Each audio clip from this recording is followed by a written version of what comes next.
Broadcast is now starting. All attendees are in listen-only mode. Hello and welcome. My name is Ed Bailey. I am the director of the Marine Center, and I really appreciate you taking the time to join our webinar today. I want to first apologize for some confusion about the password. We are new to the GoToWebinar conferencing center, so we're trying to figure it out as we go. So appreciate your patience on that. I'd also like to mention before I turn it over to our organizer that this webinar is being brought to you by Northwestern Michigan College, Waterlution, and made possible by a grant from the U.S. Consulate, United States Consulate in Toronto, Canada. So without that support, we would not have been able to offer these webinars for free. So again, I want to thank everybody for that. We provide as much information as we can regarding the opportunity in future webinars. And so at this point, I think I will turn it over to my colleague, Hans van Summeren, who sort of launched the webinar series. And again, thank you very much for attending. Great, thanks, Ed. I appreciate that. And thanks everyone for being here. As Ed mentioned, I'm Hans van Summeren. I am the director of the Great Lakes Water Studies Institute at Northwestern Michigan College, and excited about today's webinar and the people that are here and the topics that we're going to discuss. So this installment of Mapping the Great Lakes, Building a Case for Collaboration and Policy Through Data will focus on 3 presentations that speak towards bigger picture needs, advancement and developments of technologies that will provide us with new platforms and opportunities in future operations, as well as some of the current operational strategies that are using advanced technology.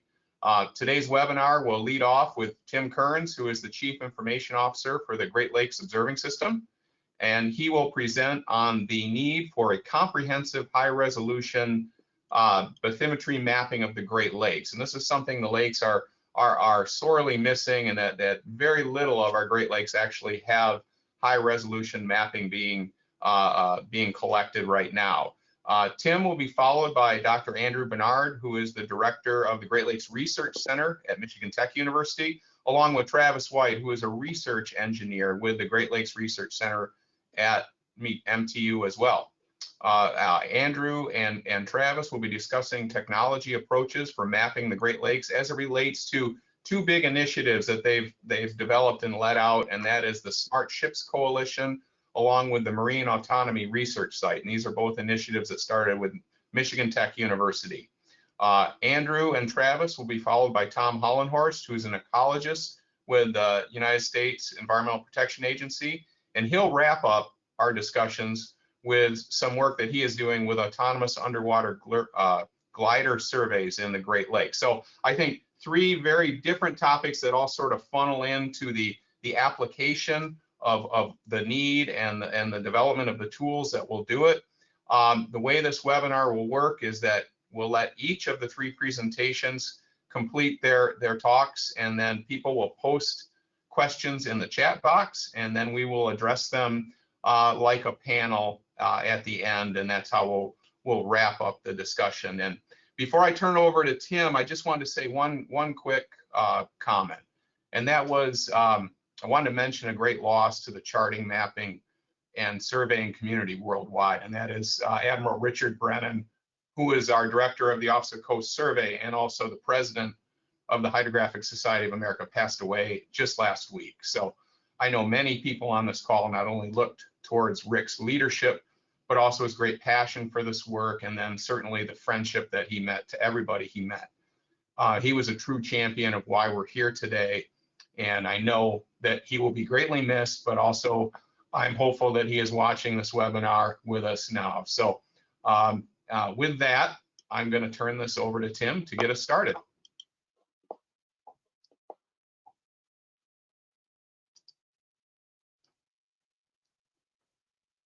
All right, good morning. Hopefully you can see my screen. Maybe Ed, give me a nod if you can. All right, excellent. Always happy when technology works out, which surprisingly doesn't always happen. So my name is Tim Kearns, and I'm happy to be here with you today. I'm with the Great Lakes Observing System, talking about Lake Bed 2030. And if it's not a term you're familiar with, that's okay. Hopefully you'll be more familiar with it by the end of today's presentation. Really, it's about building a better base map of the Great Lakes. That's what I'm going to talk about today. So when we think about the Great Lakes, and we think about, what's going on here? All right, when we think about the Great Lakes and we think about the map of the Great Lakes, sometimes we refer to it at GLOS and some of our partners as the Great Map. We think, well, here it is. You know, I can go to NOAA's website or CHS or somewhere else, and I can see that the Great Lakes have been mapped.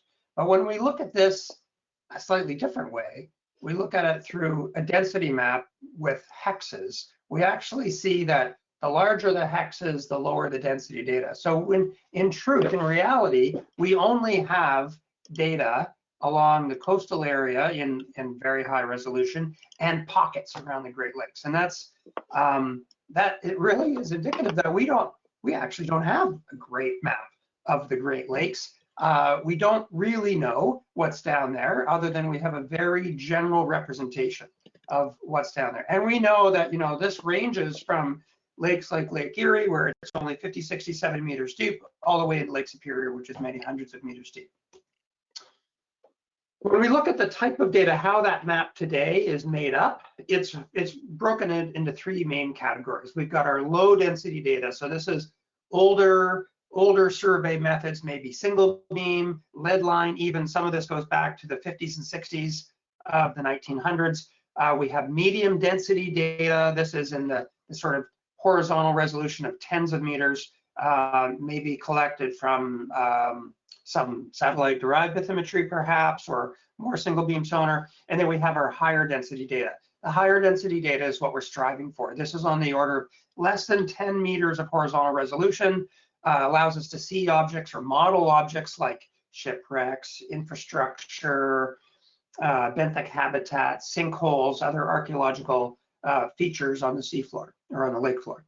And this is collected from laser or LiDAR, high resolution multi-beam, and other methods. So one of our goals here then is to build a complete and detailed surface map of the Great Lakes. And really this effort got started through the Great Lakes Restoration Initiative grant through a few years ago to better understand benthic habitat in the Great Lakes. And so this was a collaborative effort between USGS, Army Corps of Engineers, NOAA, and GLOS, and we partnered with a number of other organizations you can see on the right through the bottom mapping working group, and this is where Northwestern Michigan College comes in, Canadian Hydrographic Service, and a wide range of other organizations where this concept of could we map the whole Great Lakes in high density or high resolution? And we realized that, yeah, we could. And there's other efforts around the world for regional mapping efforts, and Seabed 2030, which is sort of how Lakebed 2030 is named, and that's the Nippon Foundation JEVCO project to map the global oceans at higher resolution. But for the Great Lakes, we were really looking at high resolution, comprehensive high resolution mapping. And so this concept of Lakebed 2030 was formed a few years ago, and we've been slowly advancing it forward. And we also realized that we needed to get a better understanding of, let's separate fact from fiction. Some people were saying, you know, oh, the lakes have been mapped. Only 2% of the lakes have been mapped. Other studies said the lakes, 20% of the lakes have been mapped in high resolution, but we really wanted to get a good understanding of what's that number. And so there's a couple of ways that we wanted to approach this. One was to do take a data inventory of what existed already. Another was to find out the high priority areas of what needed to be mapped. And then let's also understand how much would it cost to map the Great Lakes, and could we even do it in a relatively short time frame? So a number of groups got together. We partnered with some private sector, Orange Forest Marine, X-Ocean, and Fugro to help us build a study of what would it cost and could we do it in a short time frame, and what would the methods that we would take. And so we're about to release the results of that just in the next couple of weeks. But there was a few things we had to take into consideration. We had to understand the water depth. And so this is making some assumptions that the near shore was mapped pretty much extensively already with LiDAR. We recognize that it's the Great Lakes and it's winter, so we don't have a huge survey window, maybe 4 to 6 months at most.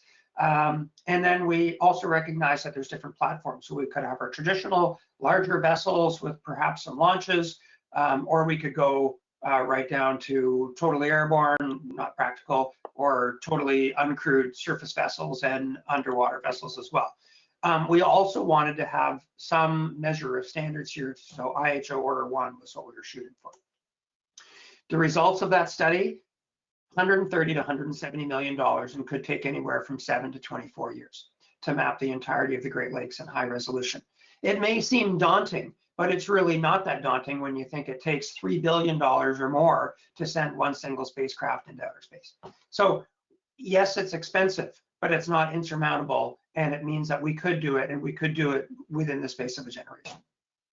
So now let's look at, is this attainable? Can we do it? And why should we do it? What's the value proposition? Well, I don't think many people would argue that there's beneficial across the spectrum. There's benefits across the spectrum. One is understanding human impact on the lake floor, for one, right? And that's in terms of waste, sediment, infrastructure, all kinds of stuff, right?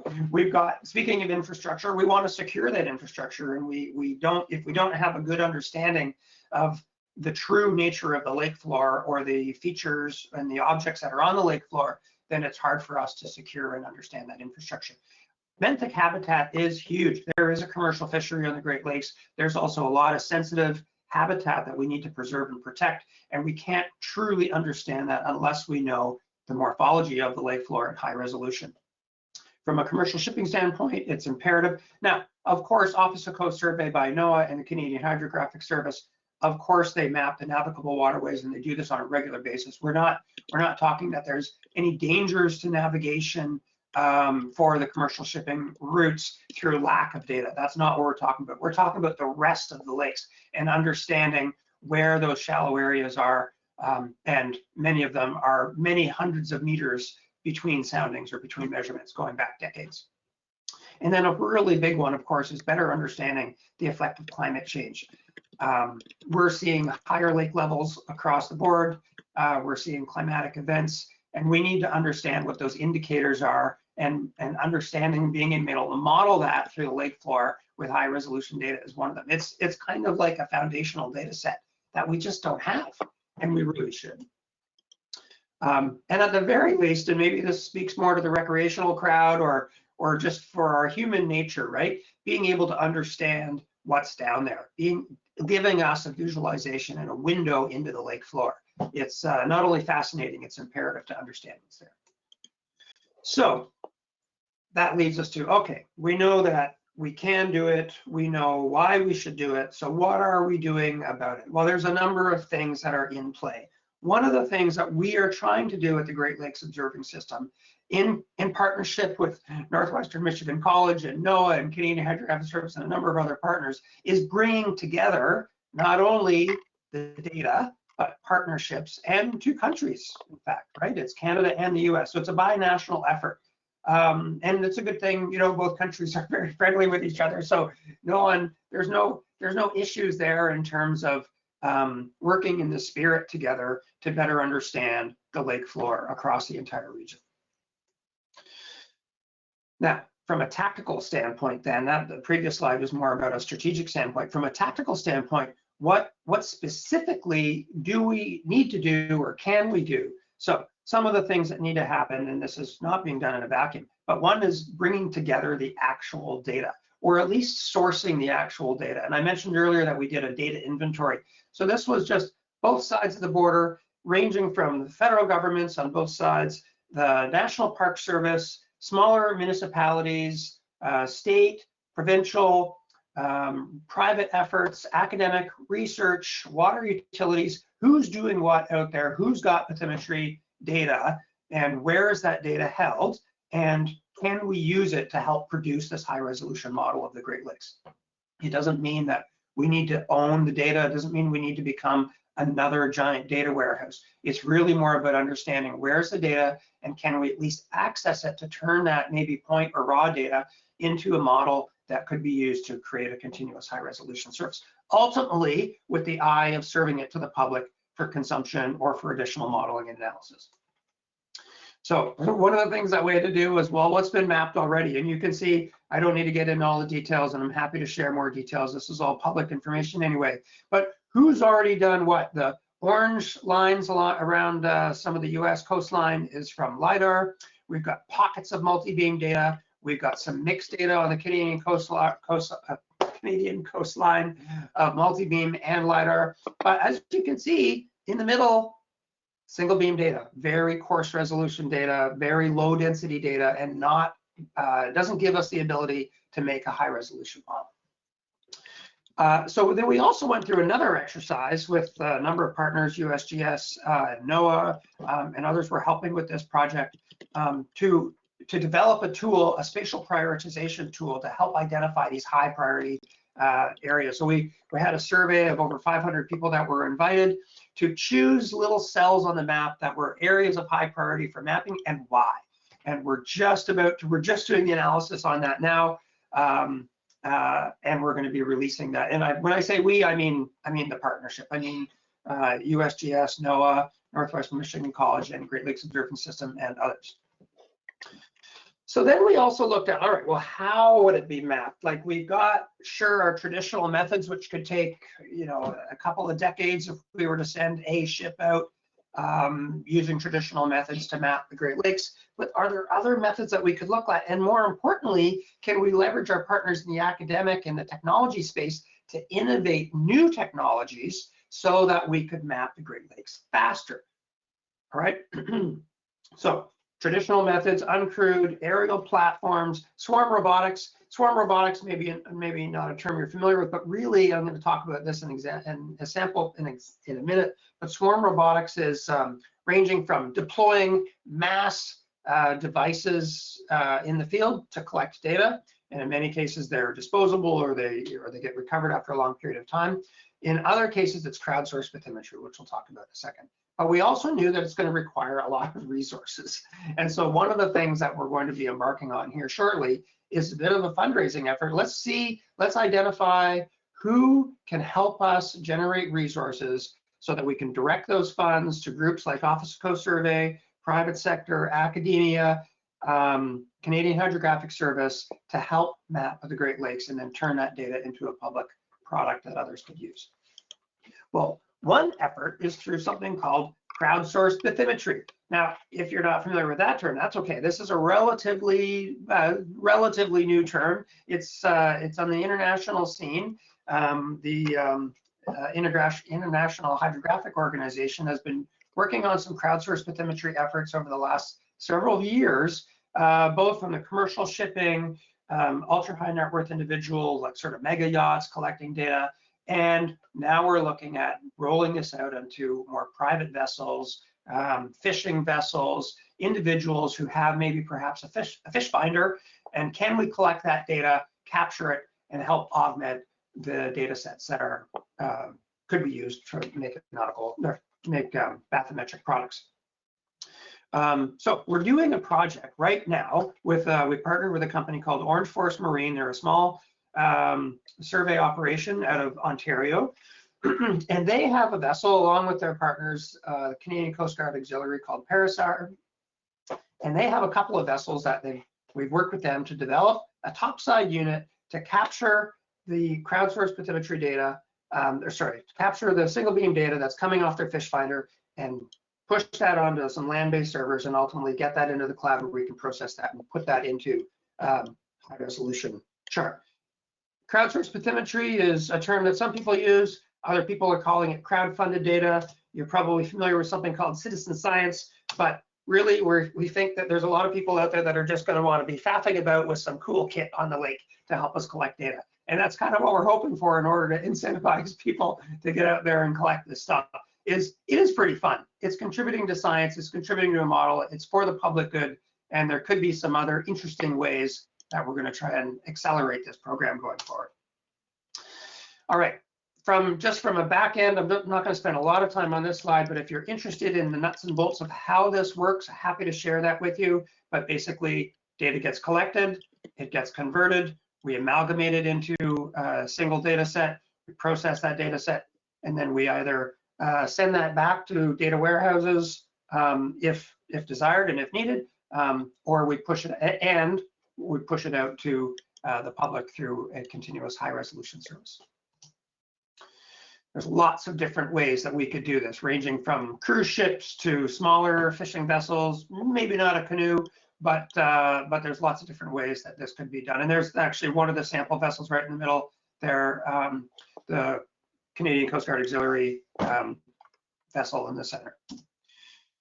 All right, so how else are we getting the word out? Well, efforts like this webinar series, but we're also releasing some assets that are going to help generate awareness and help motivate organizations to get behind this effort of Lake Bed 2030. So infographic on the left, this is just starting to gain some traction, get out there. We've got copies of this if you'd like to print it or get it or distribute it a little more widely. And then we're also just in the next week or two here, we'll be releasing a large report on the costs and approaches to mapping in the Great Lakes, and that's called Building the Great Map, Costs and Approaches. And this is a full color report that'll be coming out in the next couple of weeks. We should also be within the next 6 months or so releasing our first version of this continuous high resolution grid. Now it's going to be pretty patchy because we don't have a lot of data to support it, right? But the concept behind it of a minimum viable product is going to be released, and this is where you'll be able to visualize the data in high resolution, understand where it comes from, who holds that original data source, and then we can send them back, send the end user back to that source. Maybe it's NOAA, maybe it's Canadian Hydrographic Service with their NOAA project or NOAA product, or maybe it's an academic institution that's got some data. So what's next? Well, there's a few things that need to happen. First is some strategic planning, and all of you are welcome to participate and get involved. By all means, please get involved with me and my colleagues at underwater@glos.org. Happy to have you involved. The bottom mapping working group has been an effort that has been going for a couple of years and will continue to go, and that involves a number of strategic partners. We need to help build momentum along and in spirit of this program, especially if we're going to shoot for the goal of doing something by Lake Bed 2030. And then really we need to take some action, and that's critical. We really are, we're just getting started. I mean, we've been going for a couple of years, but we really are just getting started. We're kind of at the tip of the iceberg here, and I think this is an effort that will span the next 5 years, probably the next 15 years, and really a map like this it's a dynamic map, right? It's always going to be improving. It's always going to be better, getting better. It'll always continuing to increase its resolution and density. And we're looking forward to having as many people as involved as we can. So if you're interested, like I said, please get involved, please get in touch, and happy to take some questions at the end. Thanks. Thank you so much, Tim. And to all the attendees, my name is Megan. I am from Waterlution, and I'll be helping with facilitating and transferring the session. So our next speakers are Andrew and Travis from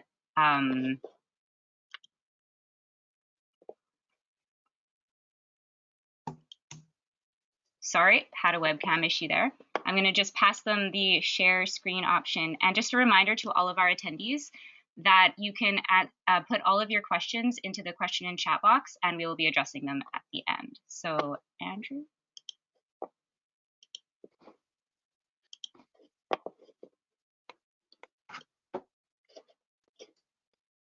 Okay, are you seeing my slide?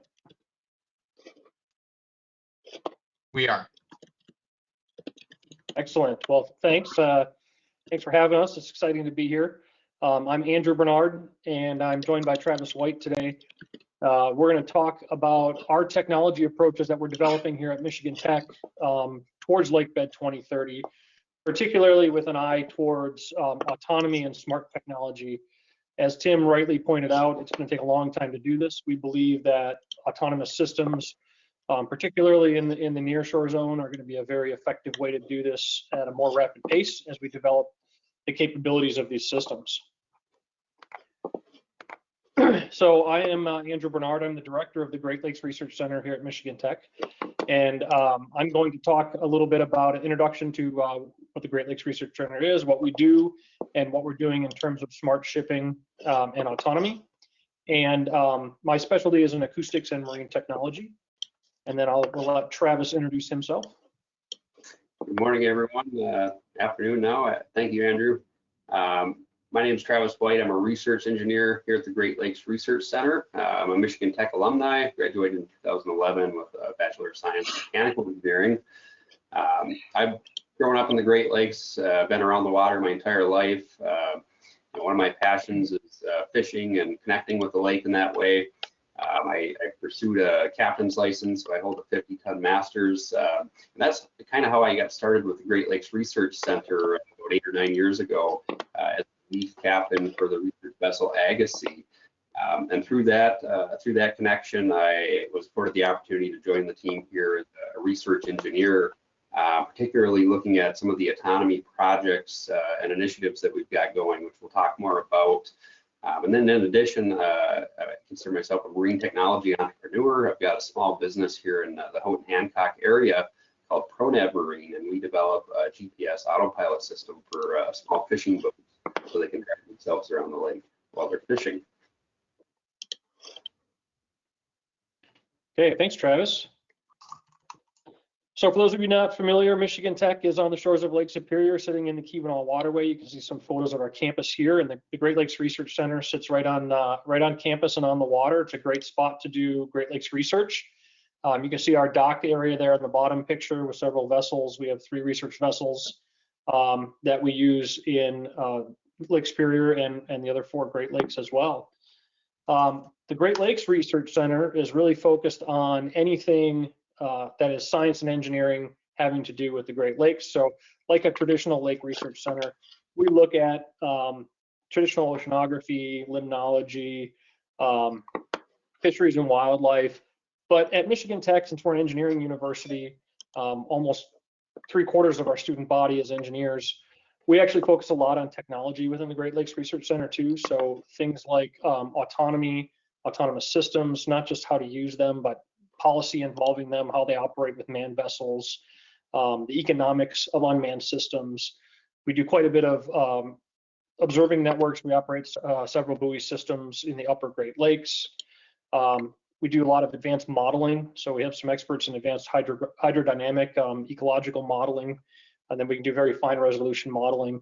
So all of these things sort of tie into this Lakebed 2030 idea of what is the importance of having this high resolution model of the lake bottom, and how can that go to support other science and engineering efforts within the lakes, and how can those science and engineering efforts in turn support the Lakebed 2030 initiative.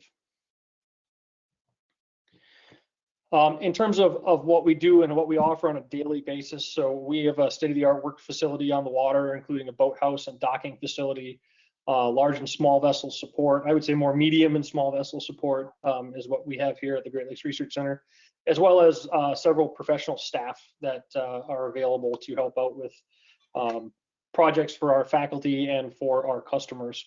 We do quite a bit with underwater, advanced underwater vehicles from ROVs as well as UUVs, persistent monitoring platforms. Here you see a Titus buoy. We also have several smaller buoys. We're getting into these SOFAR Ocean spotter buoys that we have all over the upper Great Lakes now as well. So that's an exciting opportunity for us to add more observations to the Great Lakes. And then advanced sensing systems. We do a lot of high resolution sonar imaging of things like shipwrecks and infrastructure and other things. You can see a shipwreck demonstrated here. So back in 2017, we started the Smart Ships Coalition. So this was, and it was actually launched in 2019. And the founding members were the Great Lakes and St. Lawrence Governors and Premiers Organization, as well as the Michigan Environment, Great Lakes and Energy Group, EAGLE. And it's housed here at Michigan Tech at the Great Lakes Research Center. And our goal is to advance autonomy on the lakes, both from a shipping commercial economic perspective, as well as a scientific and research perspective. And one of the things we're looking at is how do we develop these vehicles? How do we safely test and qualify these vehicles? We have a very close relationship with the U.S. Coast Guard, working on how these vehicles are classified and how they may interact with manned vessels and infrastructure, bridges, docks, things like that. So those are the types of activities that we're looking at with the Smart Ships Coalition. And this is now backed by several industry and commercial partners, as well as several other governmental organizations. I think we're up around 30-ish or so partners in the Smart Ships Coalition right now. Travis will correct me if I'm wrong. Yeah, I think we're even getting closer to the 50 number. It's been growing rapidly. Better yet. So there's no charge to join the Smart Ships Coalition. So if there's folks in the audience who are interested in talking about smart shipping and being involved in committees to help develop this in the Great Lakes, please reach out to us. We'd be more than happy to have you on our team. As part of that Smart Ships Coalition, we launched the Marine Autonomy Research Site. So if we're going to use autonomy for things in the lakes, like Lakebed 2030, we need a place to test these out in a safe manner before they're deployed in wide scale in the lakes.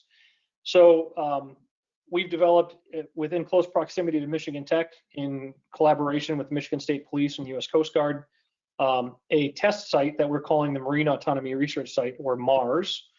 And here you can see several things that we have tested through MARS over the last several years. We have an Iver 3 underwater autonomous vessel. We have a liquid robotics wave glider shown in the bottom. We've worked with ASV Global and their sea worker vehicles. This summer, we'll be working with Saildrone in the Great Lakes in cooperation with USGS. And we even do some under ice work. You can see in the bottom right picture, this is testing some ROV capabilities in under ice environments. So being that we are very far north here in Houghton, we have a long winter season, and we want to use that winter season to support autonomy in other ways. So this is what the Marine Autonomy Research Site looks like. It's a 30-mile radius around Michigan Tech's campus. It includes both urban industrial harbor areas, narrow waterways to navigate, small inland lakes, as well as the greater Lake Superior, several different bottom types, different depths, anywhere from a few hundred feet down to tens of feet deep, with 2 meteorological buoys on either end to continuously report climatological information to those using the test site. Within this 30-mile radius, we have high-resolution GPS to support test assets, as well as our manned assets. One of the things we like about it is Northern Lake Superior. It's pretty low commercial and recreational vessel traffic, so it's a very safe place to test these new types of systems. And Travis is going to talk particularly about systems that we're developing and testing to support things like Lakebed 2030 and autonomous mapping efforts. Yeah, thanks, Andrew. So one of the exciting projects that we've been working on here that I'd like to talk about a bit is what we call CMAP. This is the Shallow Water Environmental Assessment and Multi-Beam Autonomous Platform.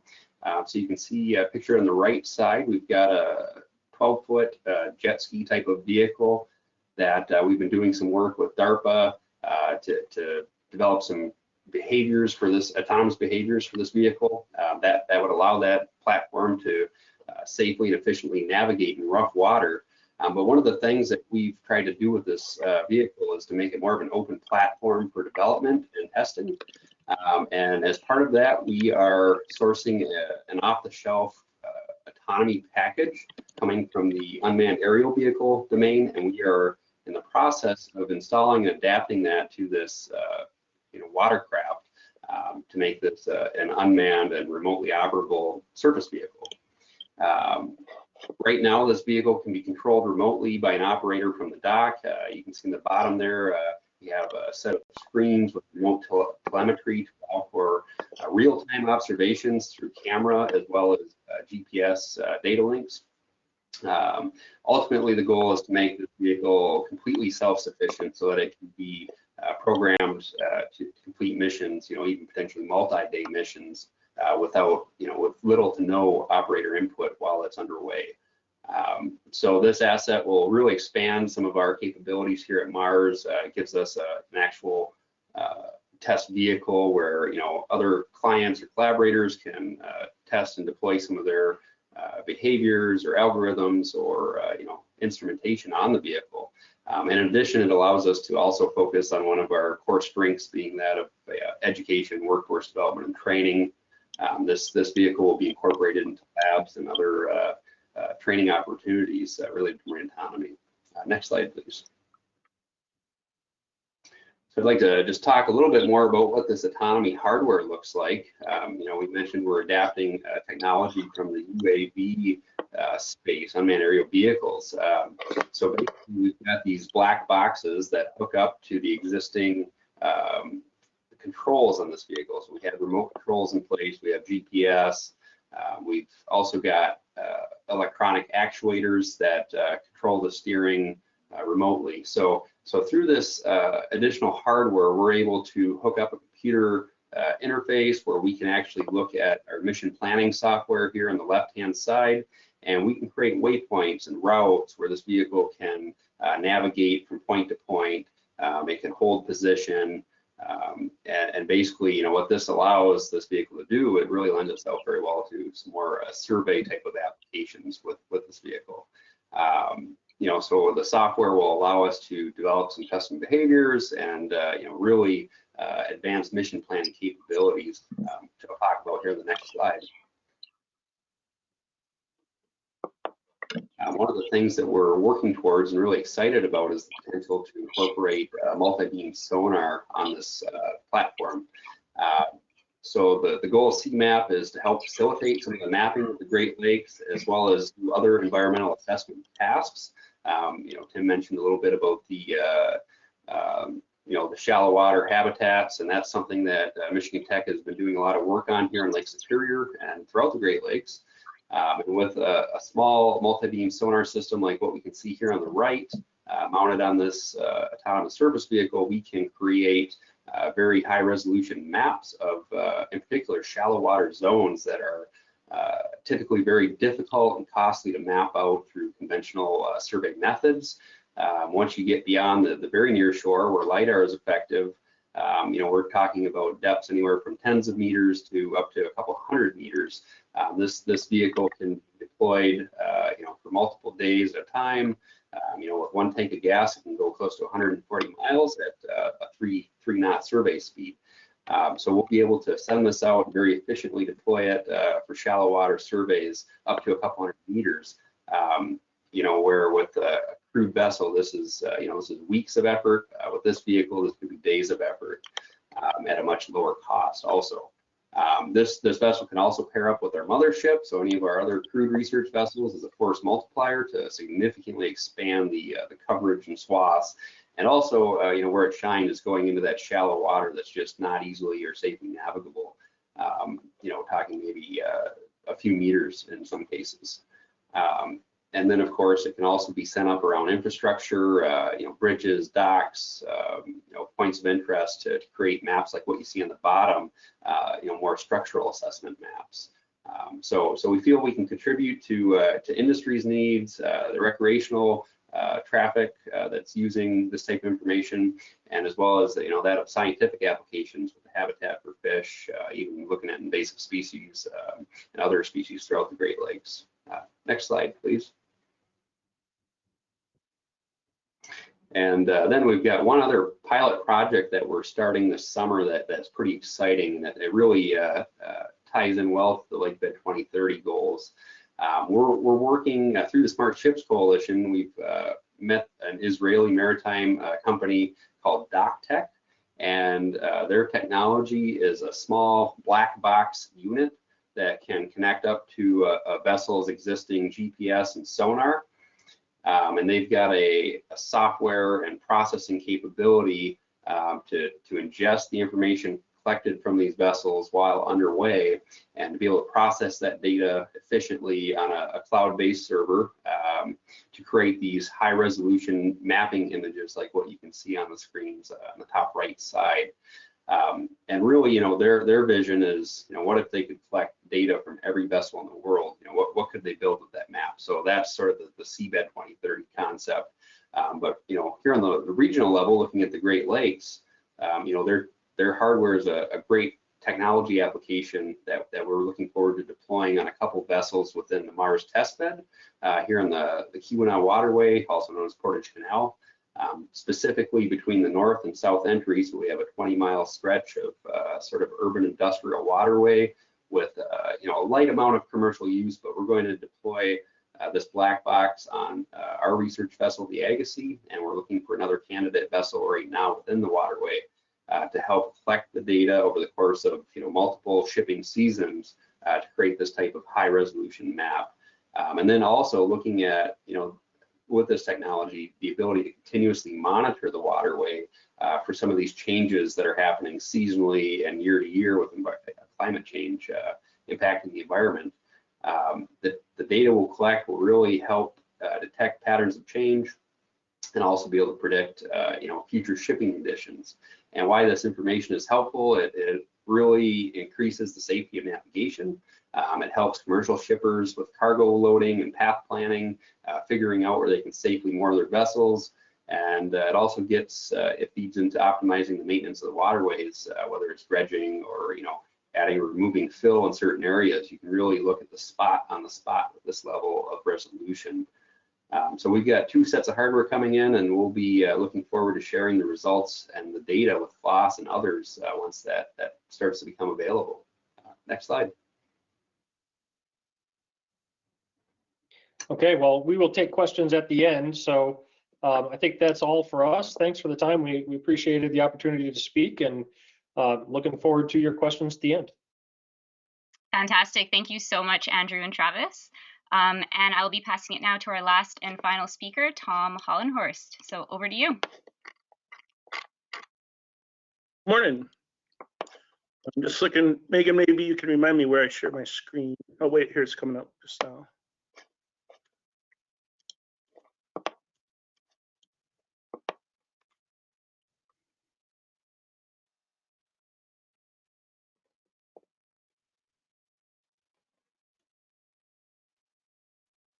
You see my slides?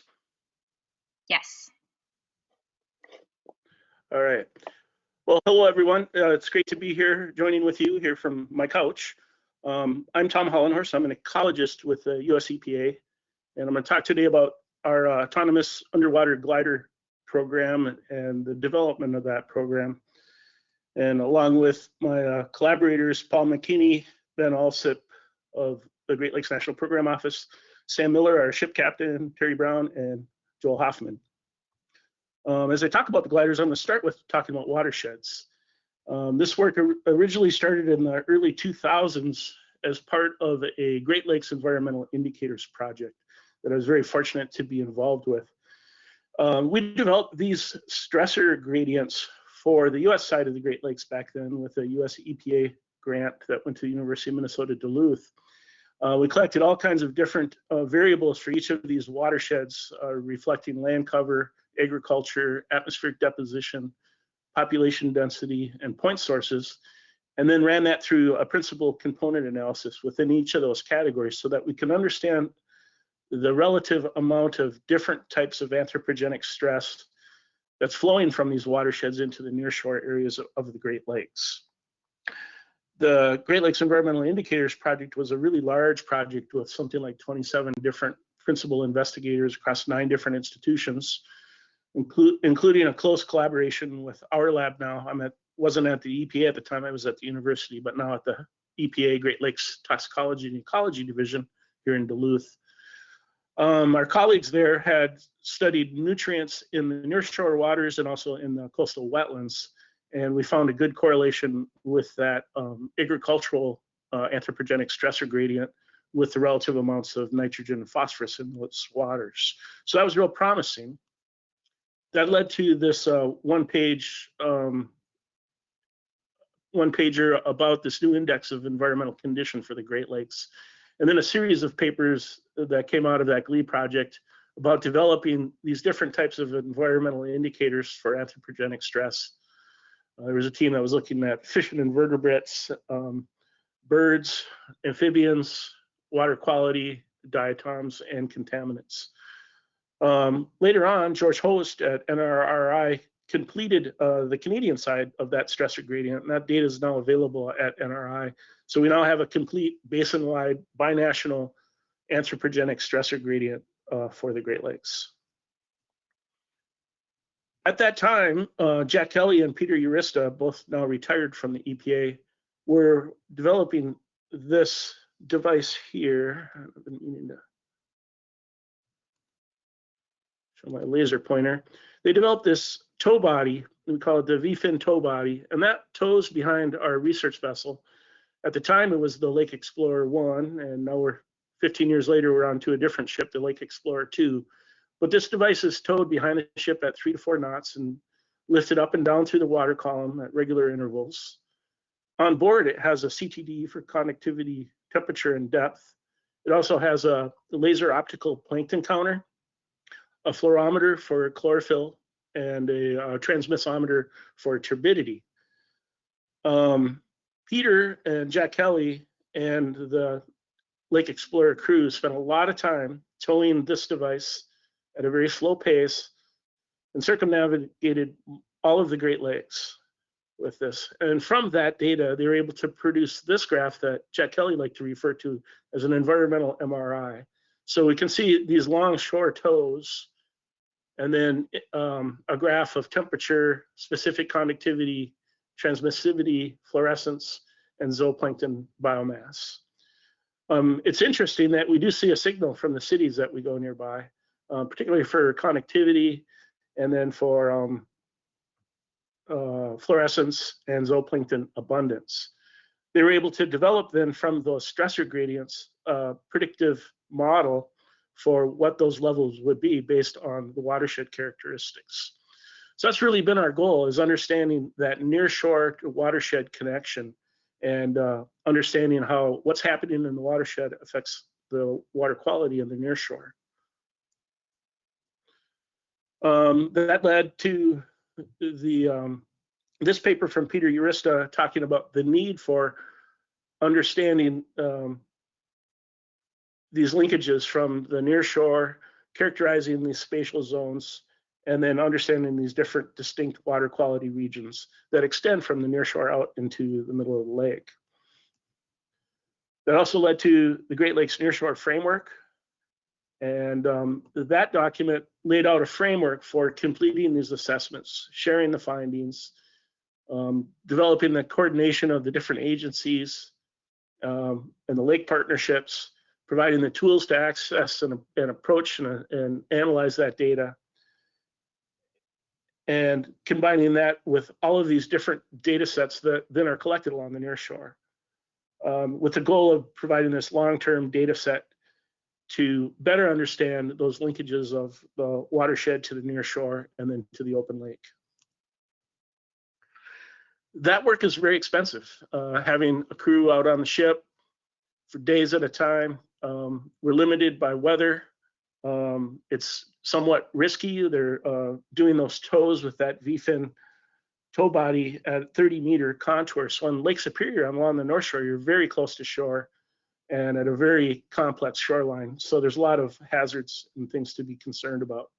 That's why we started investigating autonomous underwater gliders. In about 2014, we acquired our first glider. We named it Nokomis, and these autonomous underwater gliders, it's a Teledyne Web Research Slocum G2 glider from Teledyne Web Research. It propels itself with a buoyancy engine. It changes its buoyancy. It takes a little bit of water in its nose. As it sinks, it pushes its battery forward and glides forward as it sinks towards the bottom. And then at the bottom, it does the reverse of that. It pulls its battery back, pushes the water out, starts to float, and glides forward as it floats upward. So here's us back in 2014. This is me on the left here with a lot less gray hair. This is Sam Miller, our ship captain, and Peter Urista, and Jay Austin, a professor at UMD at the Large Lakes Observatory, who's been working with gliders since 2009 and has really mentored our group as we've developed our glider program. So this is our first glider, Nokomis, here on the right, and Jay's glider, Gitchigami, here on the left. So setting up the program, we needed to develop the communications. There's a dock server that the glider speaks to, and I'll speak more a little bit about that. We needed a tank and a lab to work on the gliders for ballasting and maintenance. And then we needed to start to develop our thinking about mission planning and the operations, how we're gonna analyze the data that the gliders collect and visualize that data, and then think about what are the science questions that we want to approach with these autonomous underwater gliders. This is Laura Ferrantino, our first glider postdoc and pilot. And now we've been, for several years now, been working with Paul McKinney, who's our current glider pilot and postdoc. And Paul's done a great job helping us crunch all of this data, and is also the one that stays up through the night waiting for the glider to call in every few hours. So as I mentioned, the glider sinks and glides forward and then changes its buoyancy, floats up to the surface. It gets its tail above the water and it calls in on a satellite phone via the Iridium satellite. It gets a GPS fix also, and it's from a GPS in its tail, and sends that information via the satellite phone to the dock server where Paul is checked in and then able to either just assess that the glider is behaving properly, or we can add new waypoints that we're going to direct the glider to. We can check the navigational data, that its behaviors are all doing what we expect, and then also that the science sensors are performing well. What's great about the glider is we can combine this with satellite imagery so that we can be looking for river plumes, algae blooms, and things like that, and then adapt our sampling mission and direct it into and out of those types of features. In 2016, we brought the glider out to the far eastern end of Lake Superior. And this is a picture here on the right of us launching the glider off of the back of the Lake Guardian. And above here is a picture of the glider as it's taken apart. It has normally like 3, sometimes 4 hull sections with a long rod that connects these all together. So you unscrew that long rod and then you can dismantle the glider. Here's where the buoyancy pump is, the science bay, which can be swapped out with different types of sensors. I'll talk a bit about what those sensors are. And then a navigational control board, an air bladder that when it's at the surface that inflates and brings its tail up out of the water so it can get a GPS fix and then call in on the satellite phone. And then this is an example of temperature data from the glider. It just gives you an idea, this animation of as we collect this type of information, we can start to describe in 3 dimensions the water column and the physical nature, the temperature structure of that column of water. So I mentioned our tow body, which is here on the right, had a CTD for connectivity, temperature, and depth. It also had a DO sensor, a fluorometer. We have a nitrate sensor for that as well, and then also the laser optical plankton counter. Whereas our G2 glider has dissolved oxygen, connectivity, temperature, and depth, a CDOM sensor for colored dissolved organic matter, fluorescence, and backscatter. And then as we're flying the glider, we're looking always for the best bathymetry that we can have in the area where we're flying, and then also good maps for the shoreline and so forth. Once again, this is launching the glider at the far eastern end of Lake Superior, just short of Whitefish Point. And this is our record mission so far. Because the glider uses this buoyancy engine to propel itself, it uses very little battery power. So we can have this out for very long periods of time, perhaps up to 100 days. Our record so far is 41 days during this mission that I just described from this eastern end of Lake Superior around the Keweenaw Peninsula, which was challenging with the currents and things that we had to deal with. Brought it all the way back to Duluth, where we picked it up in front of McQuaid Harbor 41 days later. Since that time, I'm proud to report that we've had our glider in all of the 5 Great Lakes.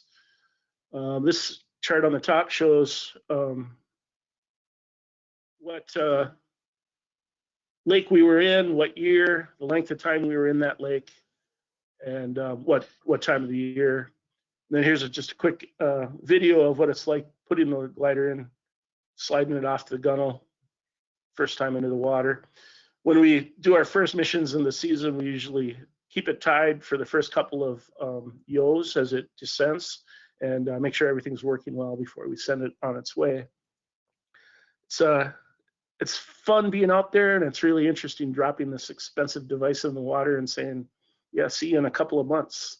But we do hear from it regularly at 2 or 6 hour intervals, depending on how we set it, that it calls in and let us know that it's doing okay. So I showed this graph earlier, but this is a transect we've flown quite often along the south shore of Lake Superior. And we're really interested in this area because more recently there's been algae blooms along this area, and we're going to be focusing on the south shore this coming year for the 2021 CSMI in Lake Superior. But you can see that what we call a zipper transect going in and out from shore, and then the vertical dives and showing the temperature stratification there in that portion of Lake Superior. We've also been looking at other ways of sharing the glider data and making it available to people, looking at Esri story maps. We worked with a student here. She developed this interface where a user in the story map could click on each one of these surfacings and then see the associated vertical profiles for temperature, fluorescence, CDOM, and backscatter in that location. Working with Terry Brown, he's used this platform called Cesium, which is much like Google Earth, but it has a little more time-enabled functions available. Terry set this up for our Lake Michigan data that we flew for the Lake Michigan CSMI in 2015. So this is the animation showing the glider flying along its track. That red dot represents the glider. And right now we're looking at water temperature of the glider as it moves along. And with this interface, you can back up and go forward. You can change the playback speed. So it gives us a really nice opportunity to visually analyze the data that we've received from the glider. Here he's changed the sensor to conductivity and change it to CDOM, change it to chlorophyll. And now we can start to see where that deep chlorophyll maxima is there in Lake Michigan. We can zoom in, zoom out on these points. Here you can zoom in to a particular set of the points, and that's what we see below here. And then once he has that, he can click on the individual data points and see the record for each one of those data points that are collected from the glider about every second and a half. So we have a really dense data set to work with here, and a really large data set. Tools like this, though, really make it approachable and easy to start to sort through this amount of data.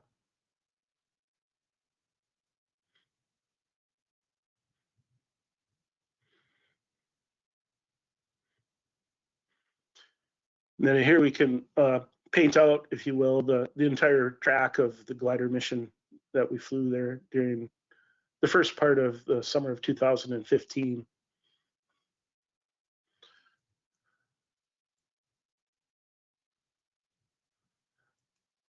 Okay, Paul McKinney has looked at the glider data, and in particular this transect here that we fly quite often from Stony Point or Knife River across to the Brule River. We've probably flown this transect in western Lake Superior, I bet you more than 40 or 50 times. Paul looked at that data and considered wind events, extreme wind events. These are some of the profiles of going across and back in that area for backscatter, chlorophyll, and temperature. And then he wrote this paper about wind-driven formation of cross-shelf sediment plumes in Lake Superior.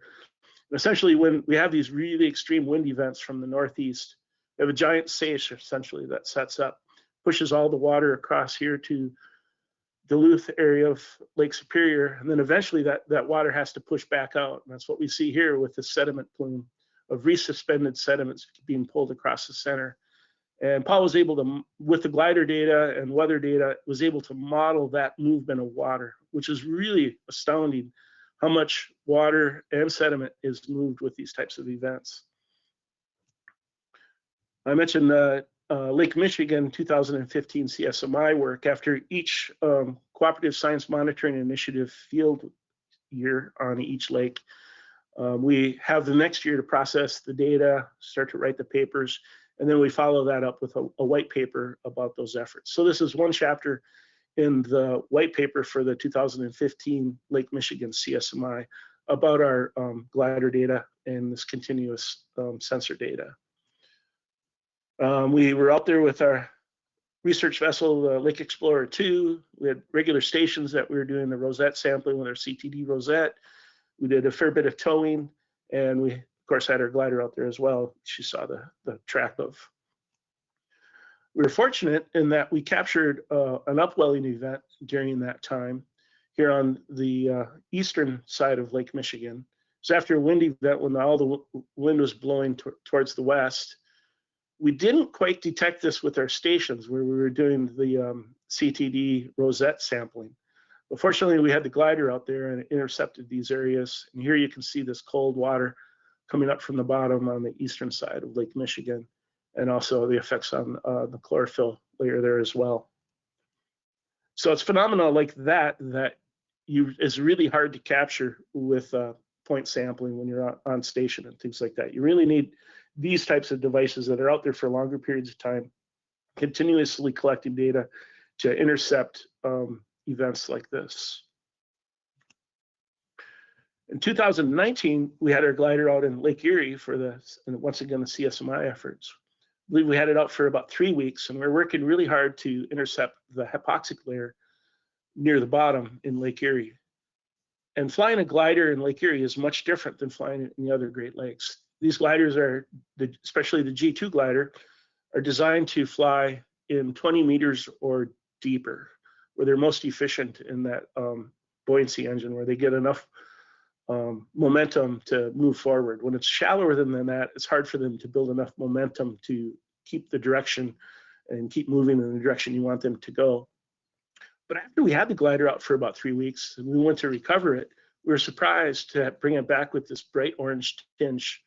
It's probably a mix of iron oxide and manganese. And we actually have sent, you can see we took some rubs here and cleaned it up a bit. But we sent some samples of that to lab to get that tested, but we haven't had the results back on that yet. But I did write up this just story about that glider experience with the Iagler Lakes letter back in 2020, I think it was.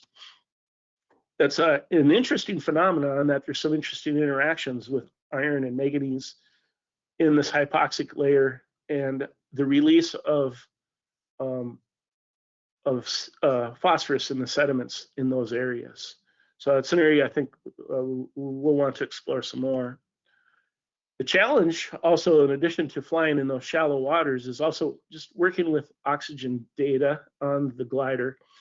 It's partly due to the type of oxygen optode that we have. It's an Andera optode, and it's tightly related to temperature as you measure oxygen, of course.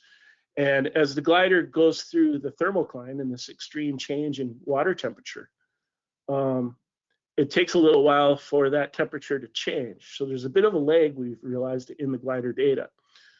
So this is a figure from Paul showing the oxygen values and the difference between the dive and the climb, where we see this lag in the oxygen sensor data. After some work, Paul was able to determine that that was a 26-second lag.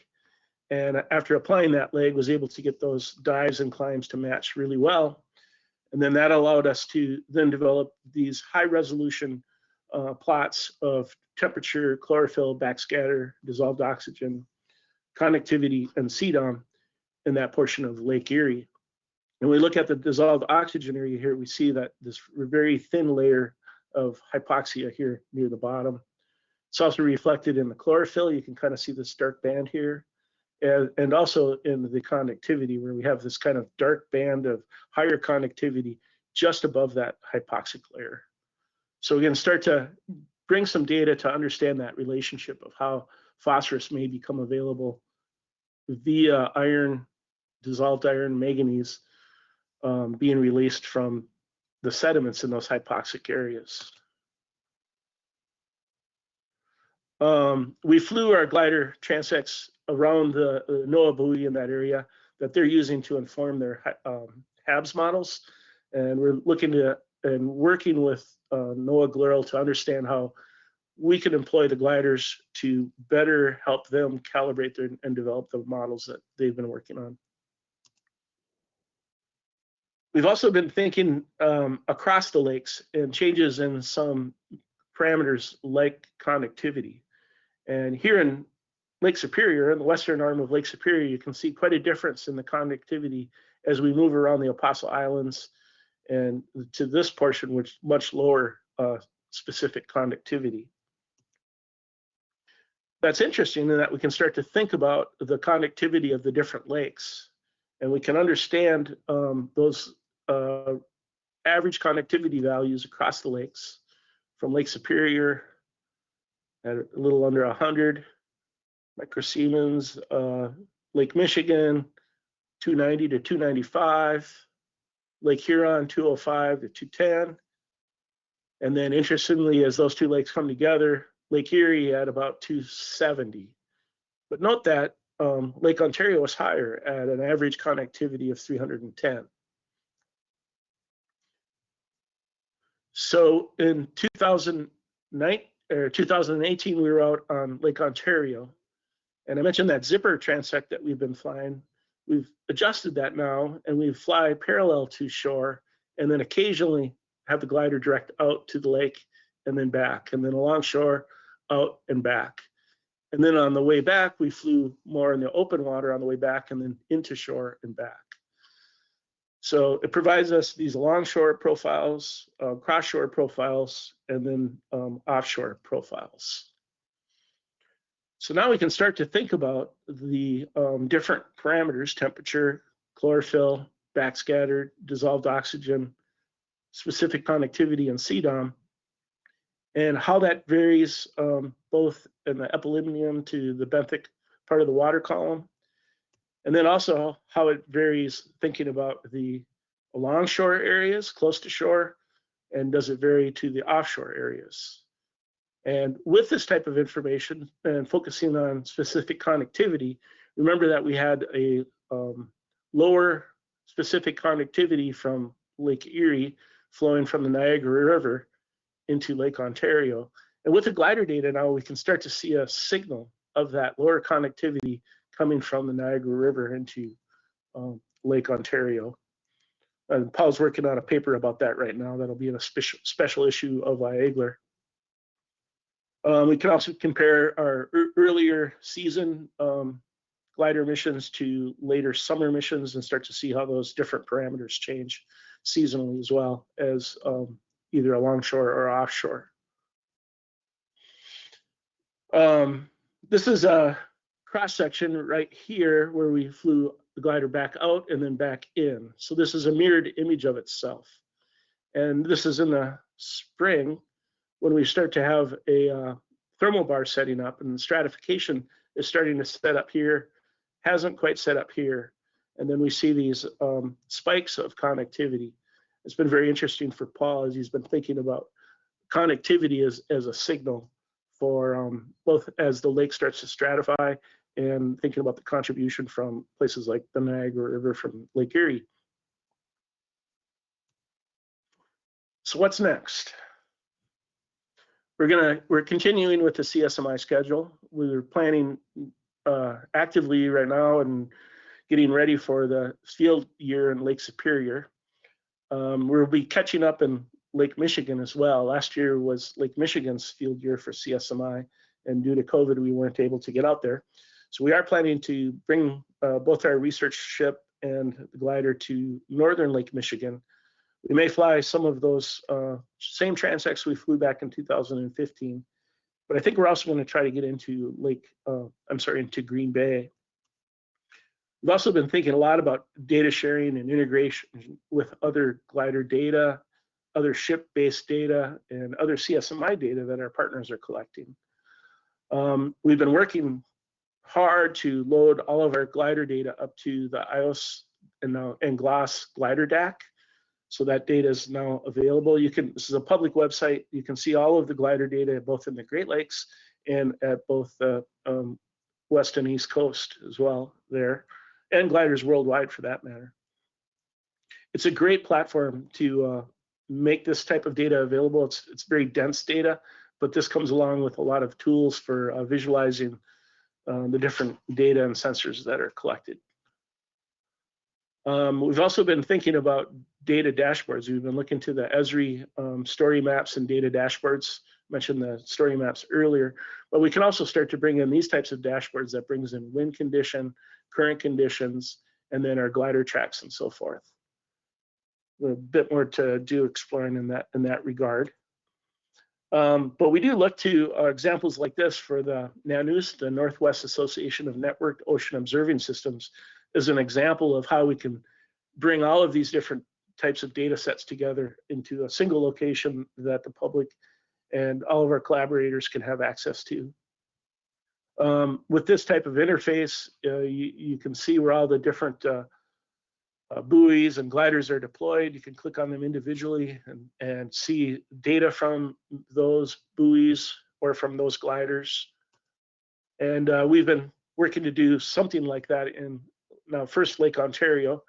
This was a ARC Online map that we used with all of our collaborators to see where people were going to be sampling, where we had planned for our gliders to go. Initially, we were thinking about that zipper transect rather than the longshore and offshore transects. Gave us a great opportunity. We can also bring in live weather data into a map interface like this, so we can anticipate wind and weather events. We can bring in recent satellite imagery, so we can observe blooms. We can bring in the ocean color data layer, so we can look at chlorophyll and surface water temperatures as well. So it really gives us a great opportunity to adapt our sampling schemes as we see conditions in the lake changing.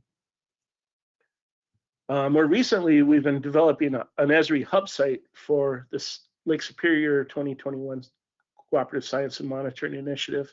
So it's just a screenshot from that website. We have a maps and data page where all of our collaborators can see where everyone's planning to sample, a page for people to drop publications and related information. And then as they're out in the field, they can also drop photos here. We have a citizen science and outreach component. And then folks can also sign up here with a form if they want to stay in touch with the CSMI efforts. We're planning, of course, flying the glider along that South Shore area where I mentioned there have been some algal blooms here in Lake Superior. We're going to integrate that with USGS when they're out collecting some continuous tow data. We have a new device, a FluoroProbe, that we'll be collecting data with. And we're going to work to integrate that with remotely sensed data, both to guide the gliders and then in the adaptive sampling that I mentioned, but also to work with some of our EPA colleagues who are developing an application. It's a mobile app called Cyan that you can use and go to any lake larger than I think 10 or 20 acres in the lower US. And that application uses Sentinel and MODIS data and can predict microcystin cell count values for that location, and then going back, I think, 2 or 3 weeks. They haven't calibrated that well yet in the Great Lakes, so we'll be sharing our glider data and our other in situ data with the remote sensing team as they develop those algorithms. We're also really interested in how we can integrate our glider data for model calibration and integration, thinking about nutrient assessment.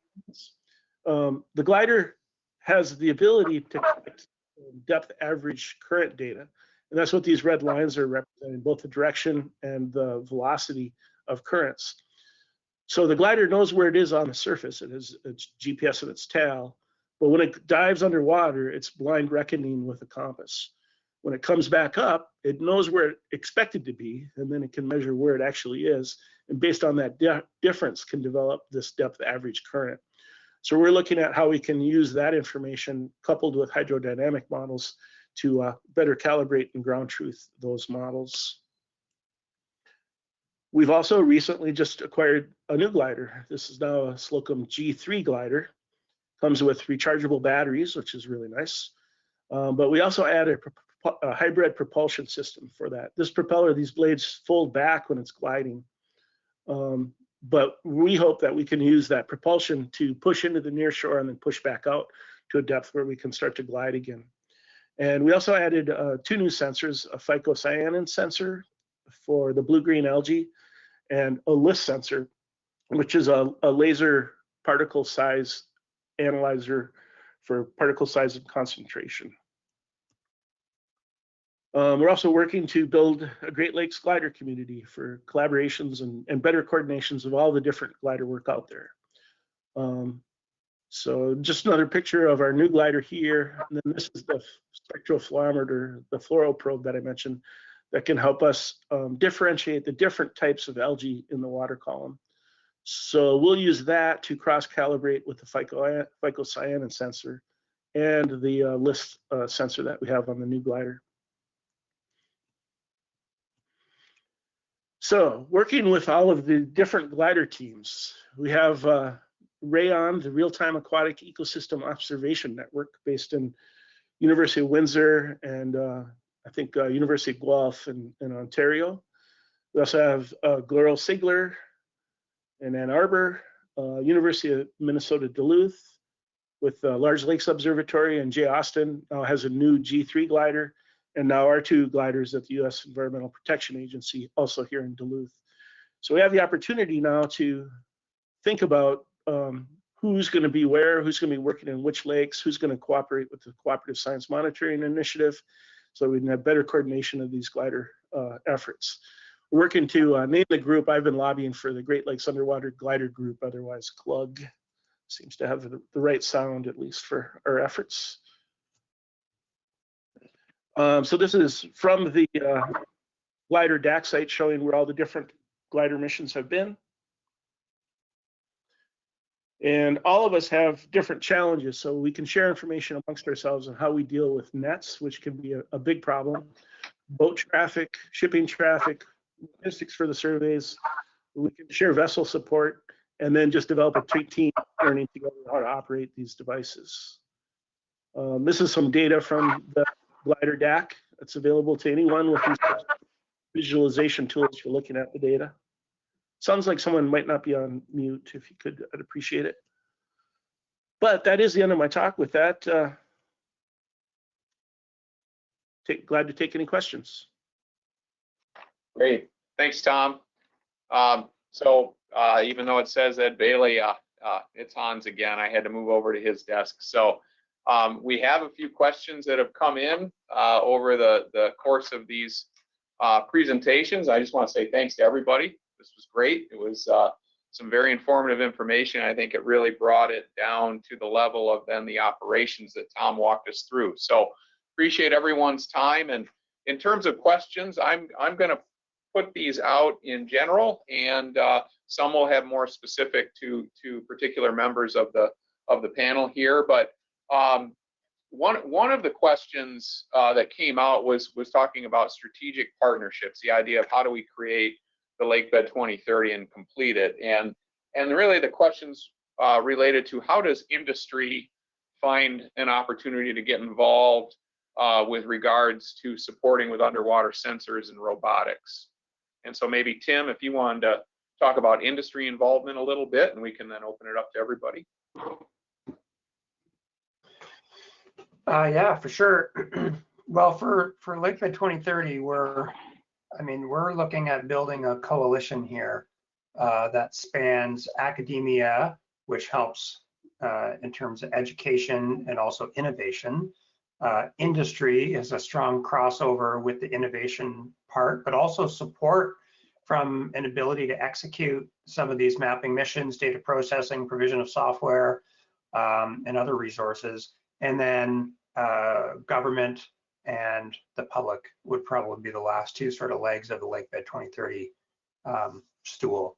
So I feel like there's a tremendous opportunity for industry to participate in this, not only, like I said, in the provision of resources, and those resources could be fiscal as well. I mean, I think there's opportunity here to sponsor some mapping coordination and mapping mission and data processing efforts, data collection efforts.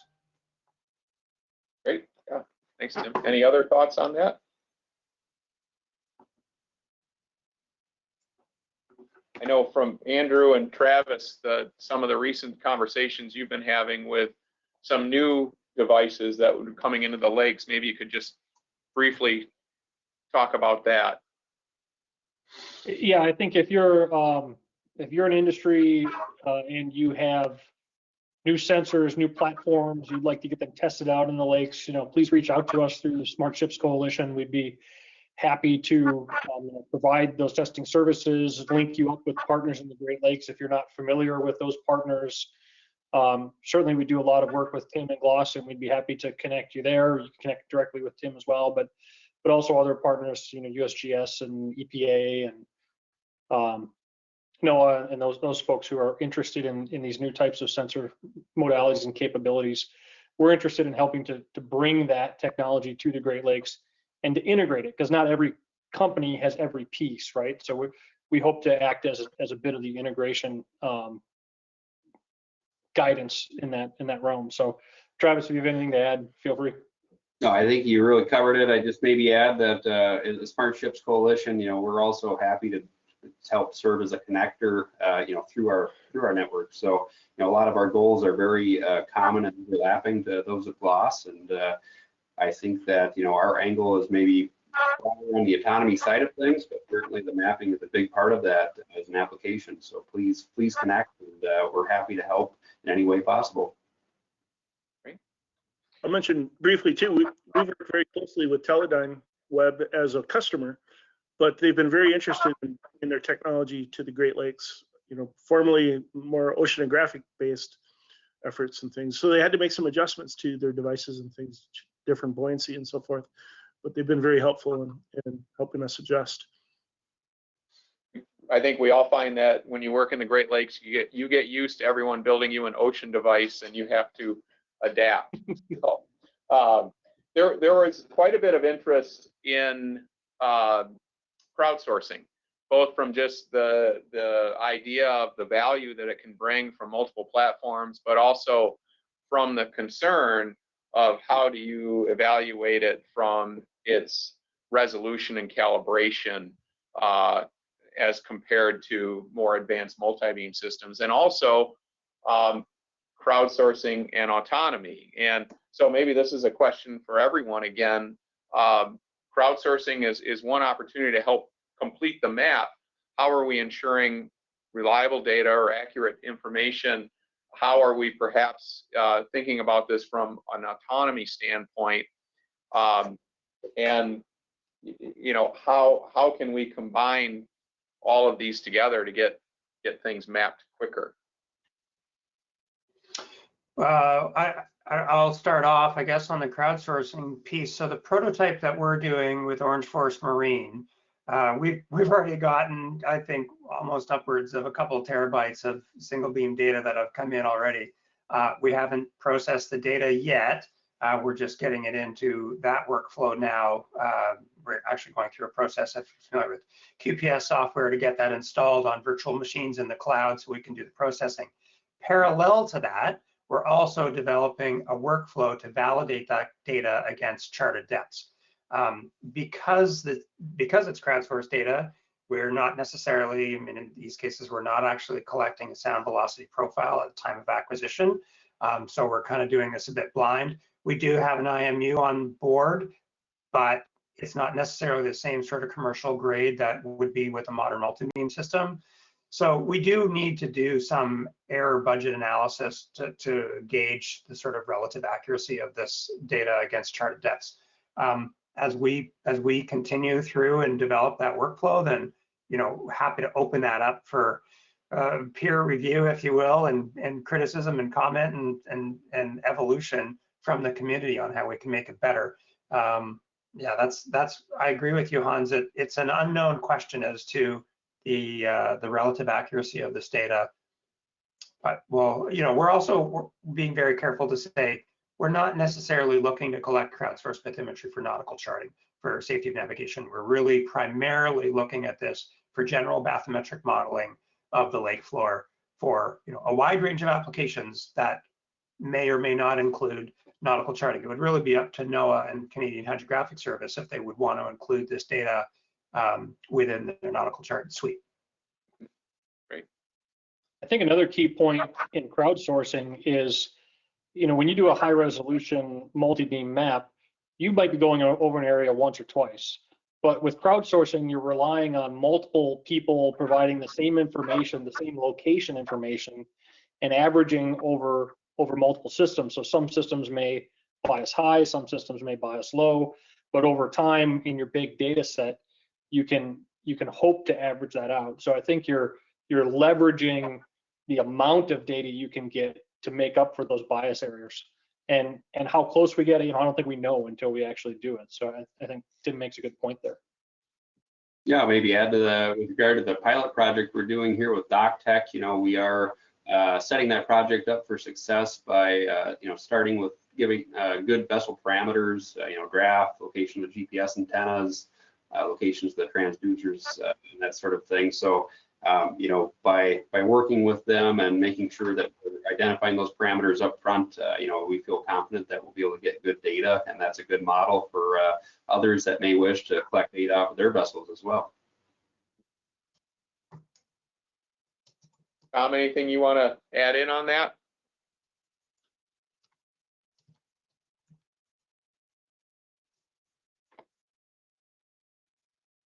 Oh, might be muted. Not too much to add yet, except that I think there's some potential for outfitting these gliders with sonar too, bringing that down, and once again crossing the same areas multiple times and bringing the averages out.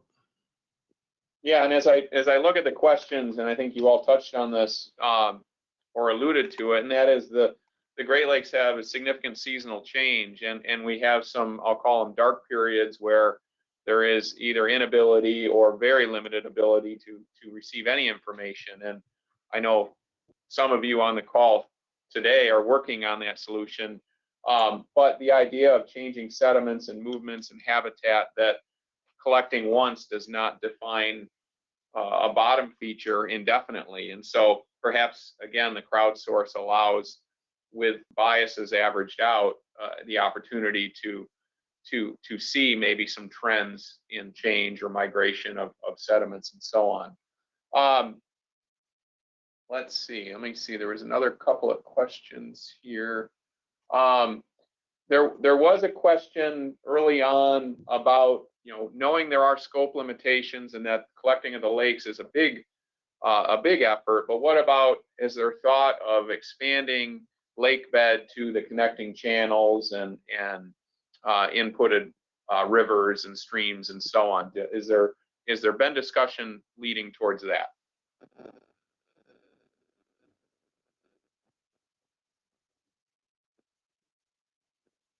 No. I mean, yes and no. I mean, when we did the desktop study with Fugro, X-Ocean, and Orange First Marine, we had a bound, and we had limits of where we said we were going to try to put a box, so to speak, around the cost estimate.